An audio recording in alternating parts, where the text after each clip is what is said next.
Okay, let's dive right into this. Welcome to This Explainer.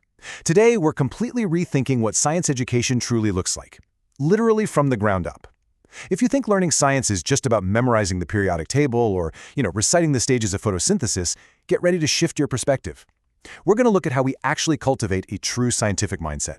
Seriously, think back to your own school days for a second. What did it actually mean to learn science? Do you remember it as just this endless, rote memorization of facts? Just piles of flashcards, heavy textbook chapters, and those really stressful exams? Well, the source material we're looking at today argues that true science is so much more than that. It's actually a highly dynamic, interactive way of engaging with the world around us. So here's our game plan for today. We'll start by moving beyond rote memorization, then we'll define those core scientific attitudes and map out the ideal science incubator. After that, we'll compare traditional versus modern classrooms, and finally, uncover the secrets of teaching the hidden curriculum. Section 1. Beyond rote memorization, redefining science education. Here's the fundamental premise we've got to wrap our heads around right out of the gate. In the study of science, attitudes, content, and process are completely inseparable. Science is an attitude, not just a static body of facts. They depend entirely on each other.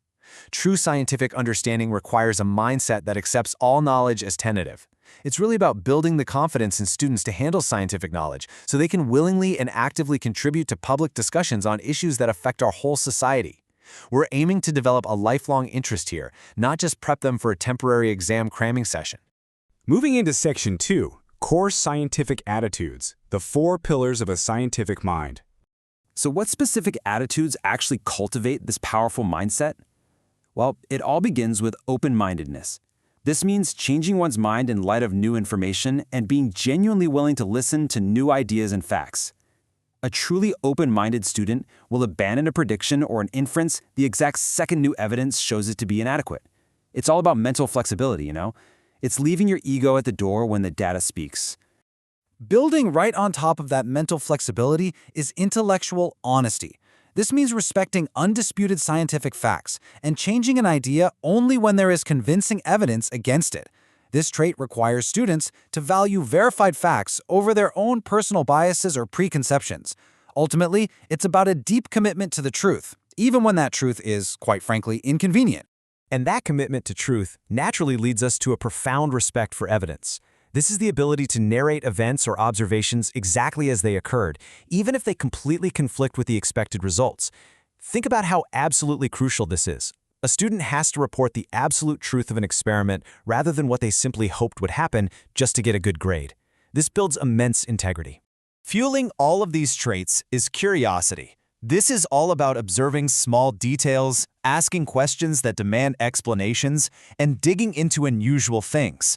Curiosity is literally the engine here. It drives the continuous search for answers, leading students to initiate and carry out their very own independent investigations using reference materials. Section 3. The Ideal Science Incubator, where curiosity flourishes.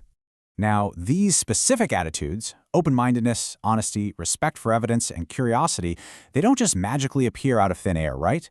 They require a dynamic, motivating classroom ecosystem to actually grow. We can think of this ideal incubator as a space actively filled with exploring and manipulating, questioning and experimenting, risk-taking and inventing, and testing and modifying ideas. It needs to be an environment packed with meaningful, challenging activities where the teacher actively uses the children's own everyday experiences and interests to drive the lessons forward. And this brilliantly illustrates the teacher's true role. The source text explicitly says to encourage pupils to go and find out things for themselves by talking to other teachers, looking up things in books, or by writing away to an expert. When a teacher models honesty about what they don't know, it absolutely doesn't show weakness. It actually inspires student research and normalizes the continuous, messy pursuit of knowledge. Section 4. Traditional versus modern classrooms, the paradigm shift. Let's really emphasize the stark contrast here as we compare the old ways of teaching with the modern, experiential approach. Traditionally, the emphasis was heavily placed on passing exams and the simple rote recall of knowledge. It often suffered from what the text calls the laboratory syndrome, basically just going through the motions to prepare for university entrance exams. But the modern approach? That's about learning through life and problem-based discovery. The modern focus is actively shifting towards solving real, practical problems in everyday life. Traditionally, classrooms were incredibly teacher-centric, relying heavily on lecture recitation. But the modern method is completely learner-centric, with the teacher acting simply as a guide or a facilitator. This makes the students so much more autonomous. The teacher's primary responsibility now is to combine instructions with activities to arouse curiosity, providing guidance and asking relevant questions rather than just lecturing. Furthermore, old-school education often left students stuck in a bit of a bubble, isolated from society, constricting their interactions to a narrow, physical neighborhood with conventional routines. The modern method, however, fosters a worldwide view using technology. It advocates for contextualizing science to the local community using local materials, while simultaneously exploiting technological gadgets and databases to expose the student to a truly global perspective of learning. Best of both worlds, really. Section 5. Teaching the hidden curriculum. Actions speak louder than syllabi. This brings us to a really fascinating concept from the source. Students pick up essential signals directly from a teacher's behavior. This is the hidden curriculum. To teach through the scientific process rather than just delivering content, a teacher's toolkit has to be highly intentional. It starts with personalization, knowing every single pupil by name and tracking their specific difficulty areas. From there, it's about building a safe space for risk-taking through positive reinforcement, where you praise before pointing out mistakes, correct them gently, and proudly display their work. On the flip side, there are some pretty critical pitfalls that make up a toxic hidden curriculum. Teachers absolutely must avoid showing gender bias, using sarcasm, or comparing pupils to older siblings. We've all felt the sting of that one, right?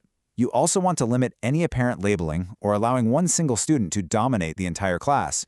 And get this, even a slight impression of disinterestedness from the teacher can instantly destroy a student's emerging scientific attitude.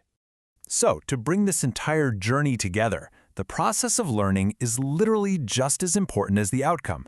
How we learn, the attitudes we cultivate along the way, directly dictates our ability to analyze what is actually happening around us. It dictates whether we can offer real, possible solutions to the everyday problems that we encounter out there in the real world. I want to leave you with this final provocative thought to chew on regarding your own educational goals. Are we teaching students merely to pass exams, or are we teaching them to solve the practical problems of life? When we foster open-mindedness, intellectual honesty, respect for evidence, and deep curiosity, we are for sure equipping them for the latter. Thank you so much for joining me on this explainer. Keep asking questions and keep exploring.